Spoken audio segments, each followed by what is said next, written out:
Over the past few weeks, I've made every honey walnut shrimp recipe I could find online, and not one of them tastes like Panda Express. They're all using ingredients like mayonnaise that aren't in the actual recipe. So I tracked down the official ingredient list and discovered this is the most complex dish on Panda's entire menu. The walnuts alone go through 4 separate processes most home cooks skip entirely. Then there's the sauce, which is where I found an ingredient I've never seen mentioned anywhere online. If you look at pretty much any recipe for honey walnut sauce, they're all using variations of the same 3 ingredients: mayonnaise, sweetened condensed milk, and honey.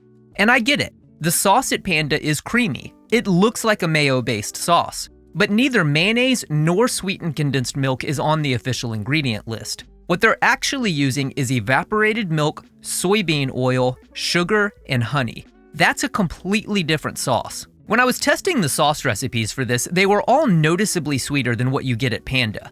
I think because of the name, most people assume honey is the main sweetener. And then they all add sweetened condensed milk on top of that, and it just becomes too sweet. But on the ingredient list, sugar is above the 2% line and honey is below it. So sugar is the real sweetener, and honey is there more as a background flavor. I think part of why these sauces are so sweet is they're not balancing the sugar with enough sourness. On the ingredient list, Panda is using 2 acids: distilled white vinegar and malic acid. The vinegar is what gives you that initial burst of tartness, but malic acid is what you add when you want that sourness to linger. If you've never heard of this, you've definitely tasted it. It's one of those acids they use to make sour candy sour. When I got this stuff home and opened it up, I immediately recognized the smell, like, oh, I've totally had this before. And not a single recipe I found online is using it. They're all using lemon juice instead, which is a different flavor entirely. You're not gonna find malic acid at a grocery store, but it's like $8 on Amazon.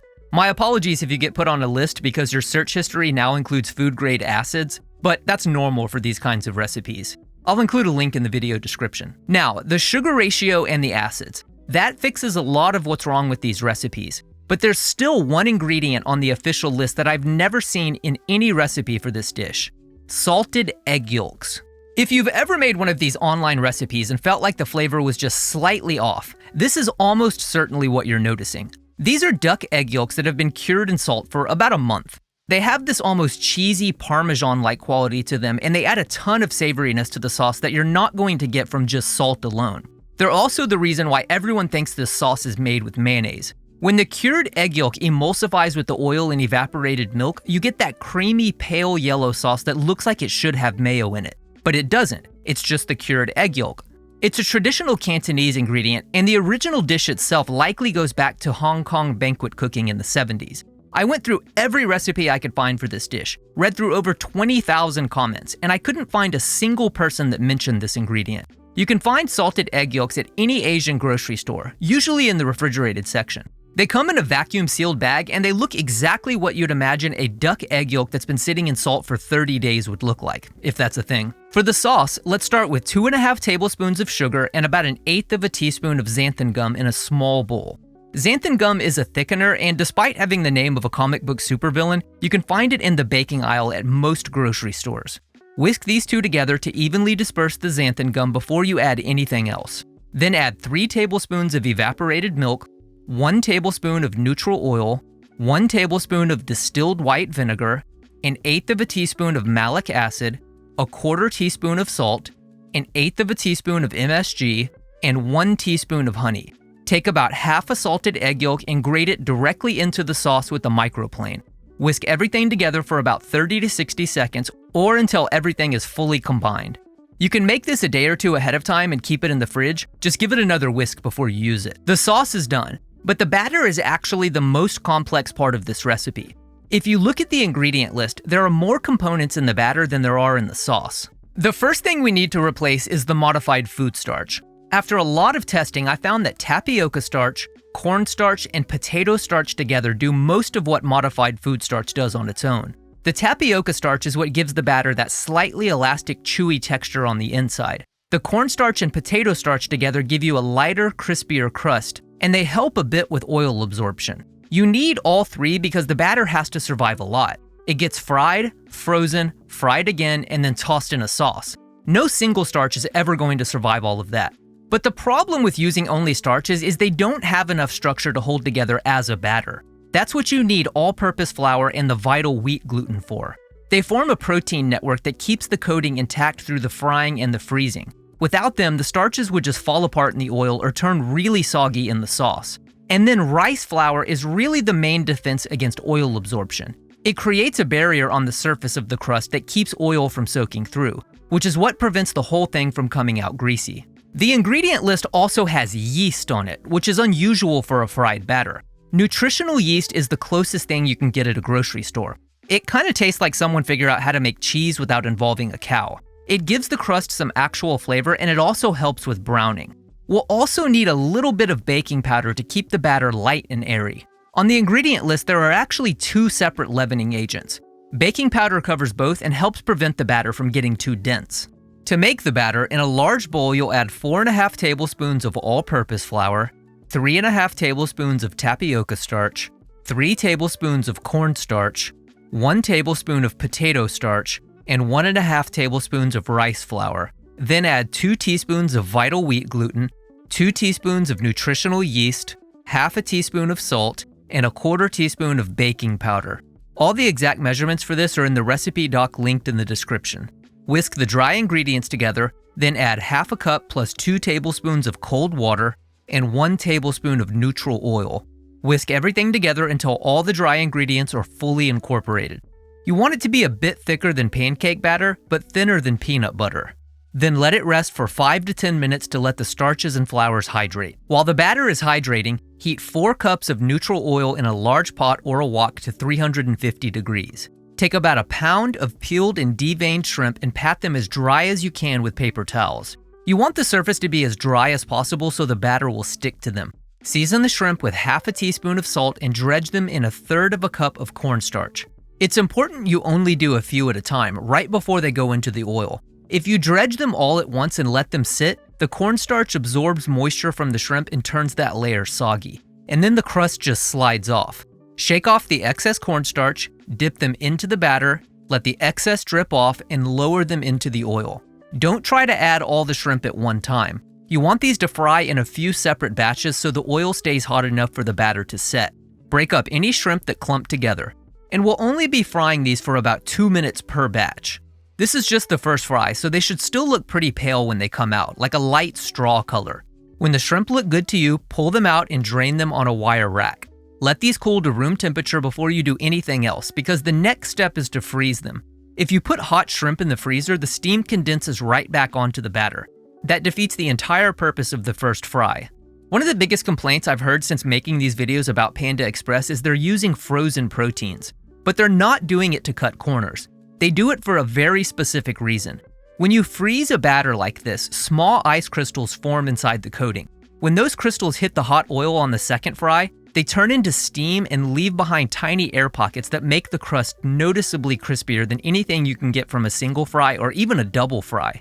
Once the shrimp are fully cooled, spread them out in a single layer on a lined baking sheet and put them in the freezer for at least 4 hours, or ideally overnight. While the shrimp are in the freezer, we can get started on the walnuts. And this is the part of the recipe that surprised me the most, because the walnuts go through almost as many steps as the shrimp do. If you look up any honey walnut shrimp recipe online, literally 100% of them do the exact same thing to the walnuts. They melt the sugar in a pan with water, toss the walnuts in, coat them in the simple syrup, and then pour them out onto a baking sheet and let them cool.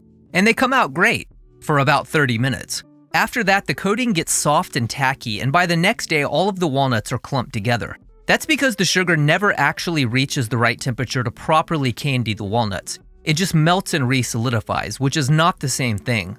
To get candied walnuts that actually stay crisp for weeks, they need to go through 4 steps. First, you boil them to remove the bitterness from the skins. Then you coat them in a glazing syrup heated to about 240 degrees. Then you dry them in the oven to pull the moisture out. And then you deep fry them, which is what turns the coating into that hard, shiny, glassy texture you get at the restaurant. Every step is removing something or adding something that the step before it couldn't do on its own. To begin, bring a small pot of water up to a boil and add 1 cup of raw walnut halves. What you're doing here is extracting the tannins from the walnut skins, and you'll actually see it happening. The water will turn a dark reddish-brown color as the tannins leach out. It's going to look like you're brewing the worst cup of tea imaginable. If you've ever tasted the walnuts at Panda Express, you'll notice there's no bitterness in them at all. This is why. Most recipes skip this step, so you end up with that harsh, astringent aftertaste that raw walnuts have. When they're done, drain them well and spread them out to let the surface moisture steam off. While they're cooling off, preheat your oven to 200 degrees.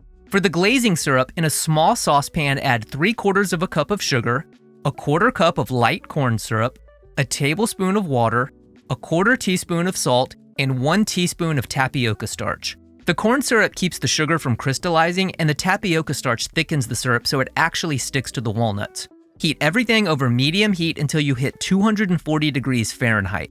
Turn off the heat, add the walnuts, and toss it all together until every piece is fully coated. Spread them out in a single layer on a baking sheet lined with parchment paper, separating any clusters that are clumped together. Put them in the preheated oven and bake them for about 15 to 20 minutes until the syrup looks translucent. It'll be sticky, but it won't be wet. This is the step that every other recipe skips, and it's the main reason their walnuts turn tacky. As long as there's water in the coating, the surface temperature can't get above 212 degrees because the water has to evaporate first. The temperature you need for the sugar to reach a hard candy stage is around 300 degrees. If there's still water in the glaze when it hits the fryer, the sugar can never get hot enough to harden. The oven removes the water slowly at a temperature low enough that you're not going to burn the coating. Once they come out of the oven, heat a few cups of neutral oil to 350 degrees in a large pot or a wok. Separate the walnuts after they've cooled down a bit and fry them in 2 batches for about 2 minutes. You'll notice the bubbles start out really big at first and then gradually get smaller as the last of the moisture leaves the glaze. When the bubbles slow down and the coating turns a deep amber color, they're done. Pull them out to drain on a rack and separate any pieces that are touching because they will fuse together as they cool down. Give them about 10 to 15 minutes and the coating will harden into that shiny, crispy texture, almost like a thin layer of candy glass. These will stay crunchy for weeks in a covered container. At this point, the sauce is made, the walnuts are done, and the shrimp are in the freezer. Putting this whole thing together is actually the easiest part of the whole recipe. Let's start by heating up about 4 cups of oil to 375 degrees, which is 25 degrees hotter than the first fry. When the oil is up to temp, take half the shrimp out of the freezer. I wrote this recipe so 1 pound of shrimp would give you 2 separate meals. We'll fry half now, and you can keep the other half in the freezer for whenever you want to make it again. Take the shrimp straight from the freezer into the oil. You don't want to thaw them. That'll undo everything the freezer just did for us. We'll fry these for about 4 minutes. You're looking for the crust to go from that pale straw color to a light golden brown. When you stir them around in the oil, you should actually be able to hear how crispy they are. When the shrimp look good to you, pull them out and let them drain on a wire rack. Now, from what I can tell, this next part is something that Panda only does for this one dish. Every other recipe on their menu follows the same basic procedure, but honey walnut shrimp has its own sauce safety protocol because it burns really easily. Start by heating a dry wok over high heat until it's lightly smoking, then turn off the heat. Give the sauce a quick whisk to redisperse the xanthan gum, then pour it into the wok and turn the heat back onto medium. As soon as the sauce comes up to a boil, which usually takes about 30 seconds, turn off the heat. Add the shrimp and toss everything together off the heat for about 10 to 15 seconds until every piece is evenly coated. The wok and sauce are still hot enough to warm everything through while still keeping the shrimp crispy. Transfer the shrimp to a plate and top with the walnuts. You never want to toss the walnuts in with the sauce. They go on top at the last second as a garnish to keep that glassy candy coating intact. Now, very quickly before the taste test, the original honey walnut shrimp dish actually goes back to Cantonese banquet cooking in the 70s and 80s. You can still find it at traditional Cantonese restaurants like Fung's Kitchen in Houston. A chef named Andy Cao developed Panda's version at Panda Inn in 1984, and it took over 25 years before it launched nationally as an official menu item in 2010. For everyone who harps on Panda Express for being fast food, the salted egg yolk sauce we just made is probably closer to that original banquet dish than nearly all of the mayonnaise-based recipes you'll find online. Alright, back to the taste test. See, when you make this dish properly, the flavors are perfectly balanced and the sweetness isn't too cloying like with all the other recipes I tried. One of the reasons I'm doing this series is because I actually respect Panda Express. First of all, they're still family owned, and secondly, a lot of people dismiss them as simple fast food. But I genuinely think people don't understand how much thought goes into their entire menu. Honey walnut shrimp is a perfect example. This is one of the most sophisticated dishes we've ever broken down on this channel. And if you think this was complex, wait until you see what Panda Express is actually doing with their orange chicken. You can check out that video right here. Thanks for watching. See you next time.